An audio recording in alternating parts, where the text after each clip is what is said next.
So that's it. You know, Miriam Manfredo, whose Yeah. books I Yes. think you were familiar Yes. with, Yes. elected in her first book, Seneca Fall Inheritance, to have her librarian sleuth. This was, Yeah. I think, what, 1848, Yes, something yeah. like that, right before the first Women's Rights Convention. Anyway, elected the sleuth, the librarian, elected never to marry Yeah. in order to keep herself out of that entire cycle of married women and child rearing and so forth, because she wanted to work in Yeah. the women's movement and Yes. do other things, and there really was no effective birth control except abstinence. No, That was the Yeah. voice. Yeah. Well, this will come up in future Molly books, because obviously she has a love interest in this first book, which might not happen in the second book. I have to throw a few spokes in the way, you know. But eventually, she's going to want to settle down. And then would any husband consider having a wife who had a career? Well, and isn't she Irish Catholic too? She's Irish Catholic too. So, yeah. I Yes, mean, yeah. it's not going to work out well for me. I No. couldn't remember if you'd made her Irish Protestant or No, Irish she's Catholic. Catholic, yes. Yeah. So yeah. she's got that whole... Yeah. She doesn't have much love for the church, as it comes out in the books, but you know, definitely it's something that will have to be addressed in future books if she ever thinks of settling down. So, yeah. Well, it was also different for you not only to do a female and do first person, but to go back and do this historical thing, Yes, yeah. where you had all this fun researching, and I can see from the way your eyes Yeah, are lighting yeah, up yeah. that you had an absolutely marvelous time. Yeah, I love the research. You know, the first book was easy because there's so much documented on Ellis Island that you can, you know, there's that many first-person accounts to read through. And there are all the, you know, all the political stuff of a couple of years from my book. They did tremendous reforms. Teddy Roosevelt put in a new governor of Ellis Island and made sure it wasn't corrupt anymore. And Fiorito LaGuardia became, you know, mayor of New York, and he'd been an officer on Ellis Island in his early days. And he'd seen the corruption and seen how awful it was. So there was this huge movement to make it friendly to people who came. So that's, you know, we know a lot about Ellis Island. But when she's free in New York afterwards, when I came to the second book, and she's living in New York, you know, I suddenly thought, now why did I start this series? I mean, there is so much I don't know. Well, you don't have to know everything, though. What you have to know is the telling detail. Yeah, but the thing is, you read something like The Alienist, where Caleb Carr knows everything. You know, he is a professor of history. He was born in New York City. He teaches at NYU. And if anybody in one of his books goes to an address, it's a real address. That house really was there. And that's a standard to sort of, I'm emulating now. If she goes to buy a length of hair ribbon, I want the name of the shop. I don't want to invent a shop. I want that shop to be there on that street. So what are you actually looking at then? Are you looking at old city directories? You must be looking at newspapers? There was a New York Times and a New York Herald for every day. So, you know, you can get really obsessed with this. That if she's walking down a street on February the 3rd, was it really snowing on that day? Was the weather nice? And, you know, was there a fire in New York so she couldn't actually cross the city on that day? So it becomes rather daunting if you try and do all of this. What I'm trying to do the main things, for example, in book 2, she's very much involved in Greenwich Village.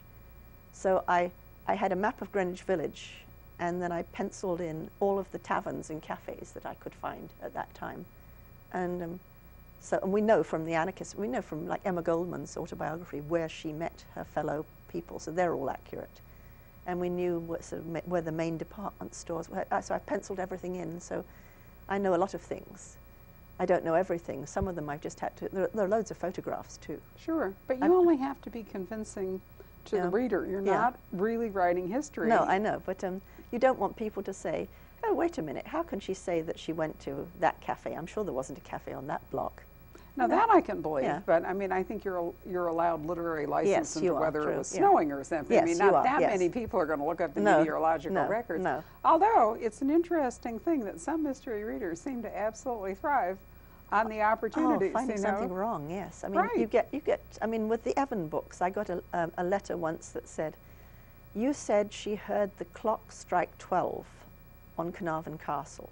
There is no clock on Carnarvon Castle." And I thought, oh. I can remember standing in that square and looking at my watch because I heard the time. So the last time I was there, I was having coffee with a woman who lives in Carnarvon, and we were actually having coffee in that square, and I said, was there ever a clock on Carnarvon Castle? And she said, oh, no, there wasn't. And I said, oh, I got it wrong then. I said, I remember standing in the square and listening to a clock, don't I? She said, "Oh, you mean the clock on the Guildhall next door? They pulled it down 2 years ago." So I thought, you know, you can be that right and still they tell you you're wrong. So, well, yeah, but that presupposes an intimate acquaintance with Carnarvon, which, frankly, I don't remember it. I've been there a couple of times. Yeah. Still, I can see that you're having a wonderful time, and it must be something enormously satisfying about, you know, recreating an era, but then there has to be something enormously satisfying about just making one up. Yeah, that's the debate, isn't it? If you're writing history, are you trying to be as historically accurate as possible, or are you trying to just give the flavor of the period by creating your own things? I had an email actually a couple of days ago from someone who'd read this book who said, "I love that scene on Ellis Island where the mayor comes to visit and formally open it." She said, "You must have got all that from newspapers." In fact, I made all that up because I just wanted a reason for Molly to be held on Ellis Island overnight. Sure, but and that's where that convincing part comes in. If the reader thinks it's real, except for those few that are really going to go check you out, you succeeded.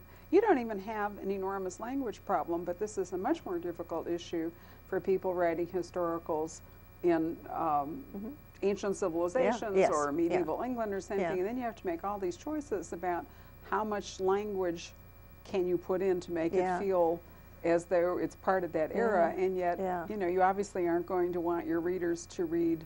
I think the only person who ever got away with forcing people to read copious footnotes was Umberto Eco when he wrote, you know, The Name of the Rose, a book I never could read until I made a, well, no, I did read it, but here's what I had to do. I had to vow, it was my third pass, I had to vow never to translate the Latin and never to read the footnotes because the story slipped away from me every time I got involved in the detail. And as a publisher, we're publishing some historical series, as you know, one set in Byzantium, and one in Regency, England, and I made an election that rather than do the footnote thing, that a glossary or notes in the back of the book allowed those people who wanted the scholarly apparatus to be satisfied, but allowed those people who just want to read it, you know, not to have to deal with all that academic kind of trapping that Eco liked. So there are a lot of decisions you have to make. And you know, when you go farther back, like you have to decide, like for example, you take Lindsay Davis's Rome and Stephen Saylor's Rome. Right. Lindsay Davis has decided to be, you know, I am a person who's actually living in Rome, and so I'm very, very modern. It has a very modern feel to it. It does. And yet she gets, I think her details are all right, and it's fascinating, all the things about, you know, bleaching the togas in a vat of urine and things like that, fascinating things about going to the pie shop and ordering fast food. It makes you really feel that you're there in Rome. And yet you have none of the feel of this is, you know, how did people speak to each other in ancient times? She's presupposed that they're speaking as if they're very modern. Well, it's a vernacular. Yeah, it's a vernacular she's created, exactly. yes. It's a street talk, actually. It's very streetwise. But Stephen Saylor is more scholarly, isn't he? But then even, I mean, he knows his stuff so well that you just, I mean, there's one of his books, like Arms of Nemesis, with the galley slaves. That's one of the most moving scenes I've ever read in a book. You had the feel that he really knew what a galley was like, and he was actually been in a galley, you know. Absolutely so. And his last book, but one, his new book out in 2002 in May, is called A Mist of Prophecies, and it's back in Rome, and it has to do with a seeress named Cassandra after the Trojan princess, and a number of prominent Roman women who form that circle of suspects. But the book before, Last Seen in Massilia, is not only wonderful about Marseille, which of course was... I'm actually reading that at the moment, yes. It's not only great about Marseille as opposed to Rome, but it really makes you feel as though you've lived through a siege. Yes.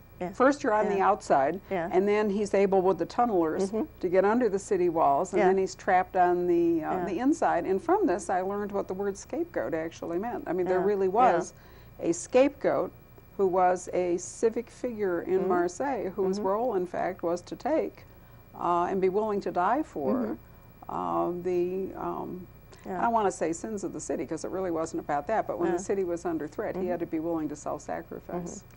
I had no idea that the scapegoat was an actual, you know, political role. So you can learn from both of them in different ways.